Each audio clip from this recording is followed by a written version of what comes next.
Mr. Deputy Prime Minister, Ministers, President Kempe, ladies and gentlemen, distinguished guests, it's a great pleasure and honor for me to be here with you and to address such a distinguished audience.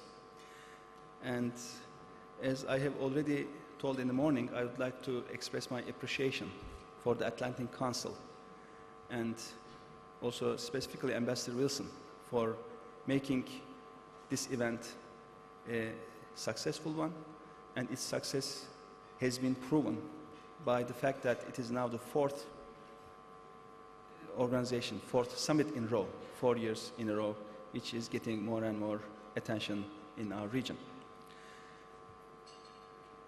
And today's discussions, tomorrow's discussions, I think will be quite enlightening because we have so many prominent speakers from very different countries with very different backgrounds, and I hope that this series of discussions here in Istanbul will be useful for coming up with some fresh ideas and some new strategies. Ladies and gentlemen, distinguished guests, when we talk about the European economy and how to navigate through this storm, it is quite peculiar times that we are going through.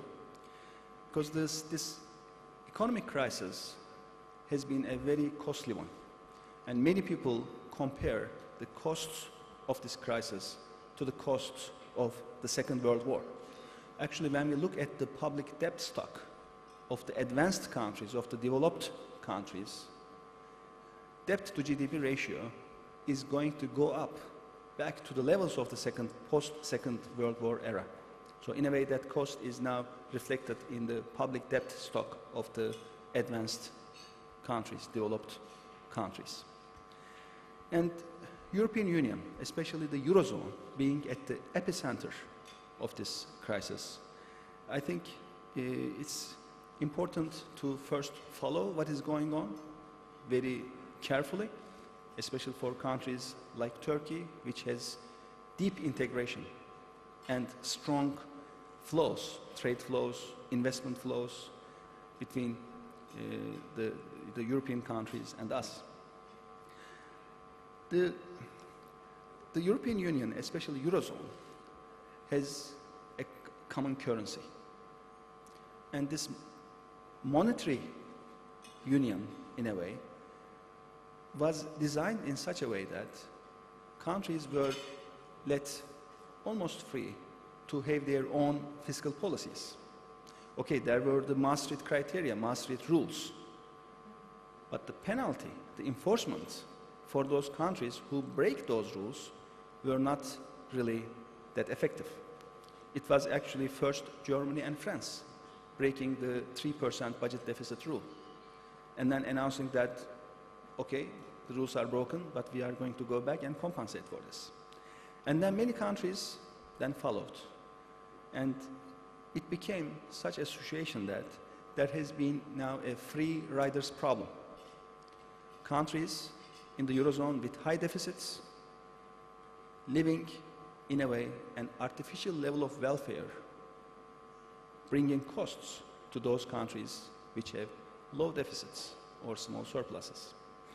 So monetary union is going to be more and more of a fiscal union and more of a banking union. Either there will be a stronger cohesion or it might be a terrible breakup. So we believe that more cohesion, more solidarity is the right way for the European Union and Eurozone to go, especially if there is one European Central Bank and only one central bank for the 17 countries. And if this central bank is the lender of last resort, there has to be a strong common fiscal framework, and there has to be strong regulation and supervision of the financial sector.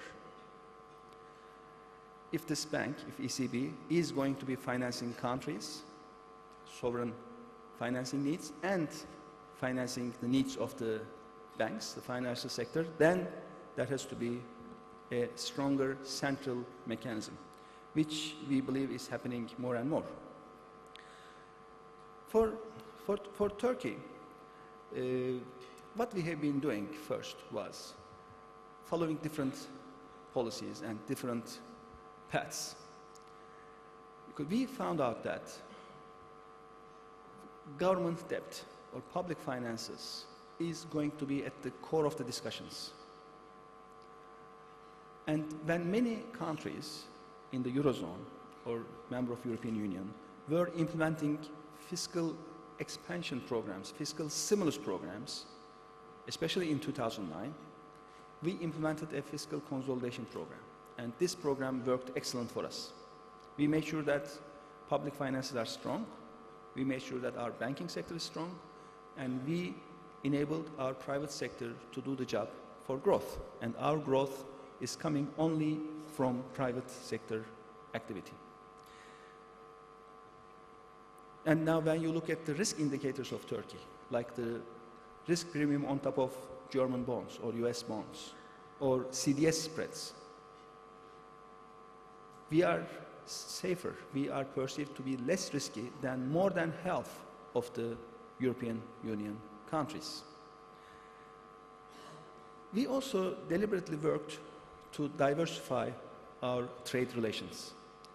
European Union exports were more than 50% of our total export composition. Then we were very active to open new embassies in many countries, to have new flight routes with Turkish Airlines. For example, in Africa, in 2008, we used to have only 12 embassies. Right now, we have 32 embassies. Turkish Airlines now fly to more than 25 destinations non-stop in Africa. We opened embassies in Colombia, in Peru, now in Panama, or countries like Myanmar. And Turkish Airlines now fly to 92 countries. And this ranks Turkish Airlines #1 in the world. So there is no other airline in the world which flies to more countries than Turkish Airlines. New non-stop flights like to Los Angeles, to Sao Paulo, these have been generating a lot of new business. And right now, our exports to the European Union, as of 2012, is going to be probably 36 to 37% of our total export composition this year. So we have already reduced our trade dependency on the European Union from more than half to about 1/3 of the overall composition. And we think that, especially given the domestic market conditions of the developed countries, especially European countries, it is very important to diversify as fast as possible. But then we also put a lot of emphasis on our banking sector. Because no matter what we do in the other parts of the macroeconomic management, if we are not careful about the banks, about the financial sector, it prepares a very important risk area. And we did this in a counter-cyclical way. So in good times, we have tightened the regulation on the banks. And in slower times, we have lightened the regulation on the banks. Actually, politics, and especially domestic politics, tells us the other way around. Especially in good times, when banks are lending a lot, when the growth rates are high, when companies and consumers are borrowing and spending or investing, it is very rare that authorities, governments can step in and say that, hey, we are accumulating risks, so we have to slow down. And we were able to do it. And we were able to do it twice during our government of last 10 years.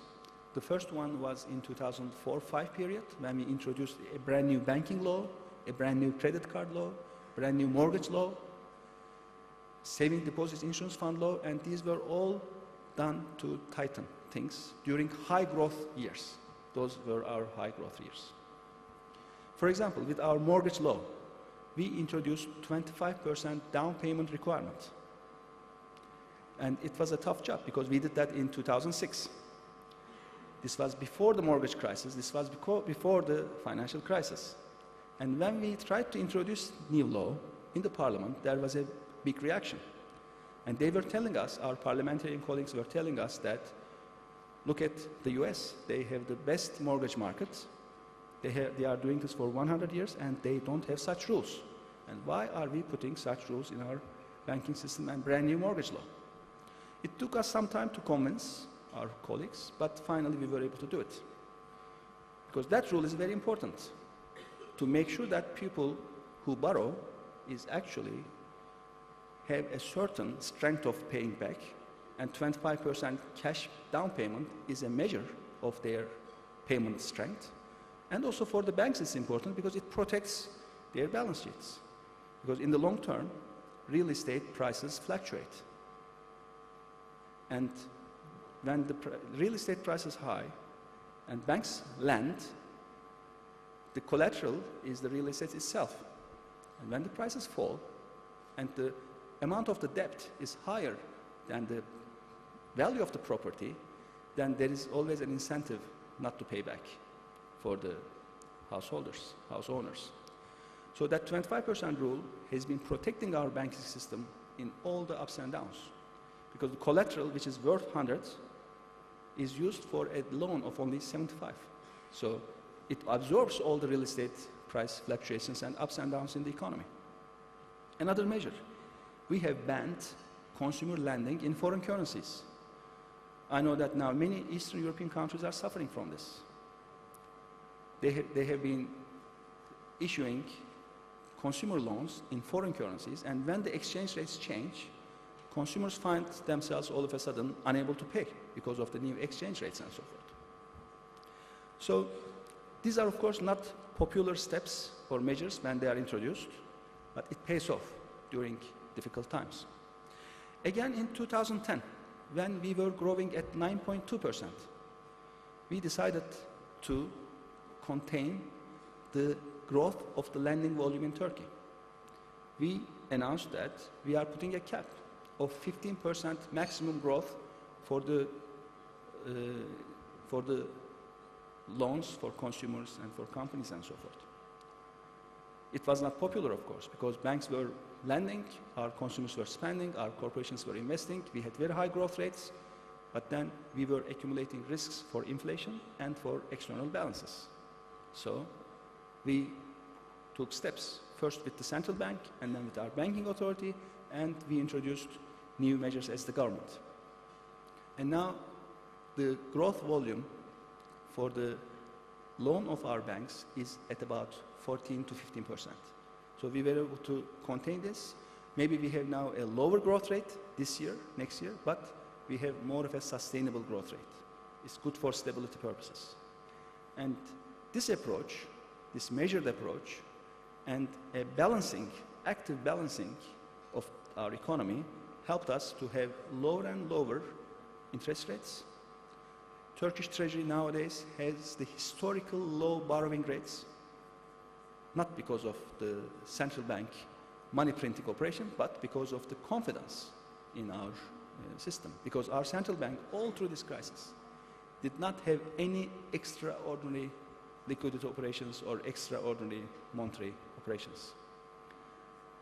And the monetary policy mix of Turkish Central Bank is a very unique one. It's the first of its kind. It's very innovative. First, the markets approached it with a certain degree of suspicion, but now credibility is already there, a very strong credibility for our central bank to implement very innovative policy mix of monetary policy tools together with macroprudential tools to protect our economy during turbulent times. It's very effective for the bad adverse effects of short-term flow, but also it is very effective to build confidence and lower risks for our economy. Dealing with inflation on one side, dealing with external balance on the other side, for financial stability, for price stability, and the mix has been working quite well. So we are going through unprecedented times, and we have to implement unprecedented policies. These are not normal times for the global economy, for the European economy. And new policy approaches is a must. Classical approaches have been proving not to work in many cases. Like 2009, many European countries implementing fiscal stimulus programs, it's not working. It's backfiring. Or central banks printing incredible amounts of money, trillions of dollars, trillions of euros, and it is not sufficient to ignite growth. So, at the end of the day, what is important is confidence. Confidence of the consumers for future, confidence of the producers, corporate world for future, confidence of the financial sector for future, and a policy mix which will help that confidence to get stronger and stronger. That's what we have found through our own experiences. So, ladies and gentlemen, distinguished guests, maybe this was a little bit too much of a Turkey-oriented presentation, but that is the economy which I happen to know the best. So, and the results that we have got is not so bad. So, and I know that now the main course is waiting, so I don't want to make this a long speech, which is already longer than which I have originally planned. So I understand that there will be a few questions if you would like. But anyway, thank you for your interest.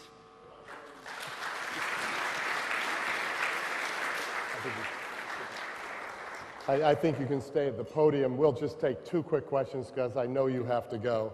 And if folks would like to start serving the main course, they can. Do I see questions? I'll turn right out to the audience. If not, I certainly have one that I would like to ask. Then I'm going to ask one and still keep an eye for a second one, but I think this one may take up enough time. Actually, let me pose the 2 questions because I think they're related. You said with the Eurozone, you're either going to have stronger cohesion or a terrible breakup. So that suggests to me you don't think that the option is muddling through any longer. So the question growing out of that for me is, on the current trajectory of where Europe is going, is it heading toward more cohesion or terrible breakup? In other words, are you confident of the direction? And then my favorite question for people in your situation is, what keeps you awake at night? What is the biggest risk you're looking at? You've got a situation with, you just mentioned Gaza and Israel this morning, you see Iran, you see Syria, you see the Eurozone crisis. This morning you mentioned your worries about the US economy. If you could pick out one of those that concerns you most, what would it be? Okay. Well, about the first question, I think what has been done in the Eurozone and in the overall European Union over the last 1 year or so has been very positive steps forward. Like the 6-pack of the Commission, like the fiscal compact, like the European firewall, which is now much larger, or the programs for Ireland, Portugal, Greece, the new Italian government, new Spanish government trying to do many good things, and ECB being very, very active and doing what is needed when there's a big fire, like a fire extinguishing mechanism that the ECB has been implementing. But then we cannot rely on the central banks forever. What central banks do is just to give an opportunity window for the governments and authorities to take the right measures. It just, in a way, postpones a possible failure of a bank or a possible failure of a state. So just relying on the operations of the central bank is probably not going to work in medium to long term. But then what will happen is many, as I said, good steps, good decisions, but are they going to be implemented? Like the fiscal compact, which has to be approved by 25 parliaments, and this will be a constitution power legislation. So if there is a failure in this process, especially in some major countries, it will be a big, big setback. So we have to see if this is going to be implemented. We have to see if the rules will be followed. We have to see if the commitments will be fulfilled. So I think implementation is going to be the key word for Eurozone and for many European countries for the next months and years. But no matter what, the public debt is now so high and putting such a big burden on many countries' public finances that the potential growth rate of many countries, when we compare the pre-crisis and after crisis, it will be a much lower rates of potential growth for many countries. So for some countries to get rid of this debt, it's going to take years. Maybe for some of them, it will take decades. So Europe before the crisis and Europe after the crisis is going to be two different pictures in my view. And for Europe to go forward, it has to be more inclusive in terms of free trade agreements, for example, which the European Union is now signing with many countries. I think that's a very, very right step forward. So being more open, being more inclusive. In terms of accession, in terms of enlargement process of the European Union, as long as the enlargement continues, EU is going to gain more strength. Like our bad experience, for example, with the European Union. That our process, which is being blocked in many, many ways, especially political barriers put by many countries. And I don't think it is beneficial for the European Union. There are many things which a country like Turkey can contribute eventually, but which is being delayed more and more. So I think eventually Europe more cohesive in itself, but more open to outside is going to be a good outcome. That's what we hope and wish. For the second question, of course, Turkey is in such an area that just in the west of us, there is the epicenter of the global economic crisis. And in the east and south of the country, there is a historical transition process going on with many Arab countries. The Arab awakening, in a way, is putting some short-term challenges for this region. But then there will be medium to long-term opportunities and probably good results which we expect will come eventually. And of course, for Syria, very difficult situation now, a civil war going on, a regime bombing its own citizens. And with the situation of Iran, the nuclear program and so forth, tensions are there. And with the Israeli-Palestinian problems, which has been there for decades and decades, very explosive, and it is at the heart of the Middle Eastern problems. And unless the Israeli-Palestinian issue is resolved in a peaceful way, in a sustainable way, we are not going to see a stable political outlook for this region. Because many problems, when we look at the deep of the roots, it's stemming out of that conflict. It is polarizing the region in a very strict way.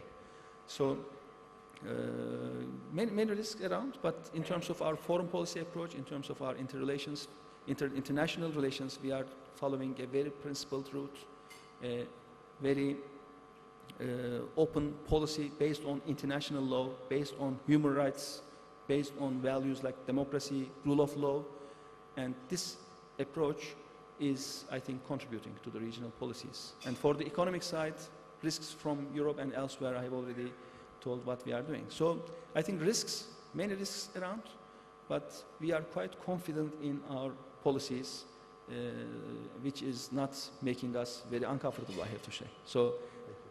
So at night, I don't have much problems of sleeping, I have to say. Thank you, Mr. Deputy Prime Minister. I just want to say a half day in your life is a long time. Thank you for spending it with us.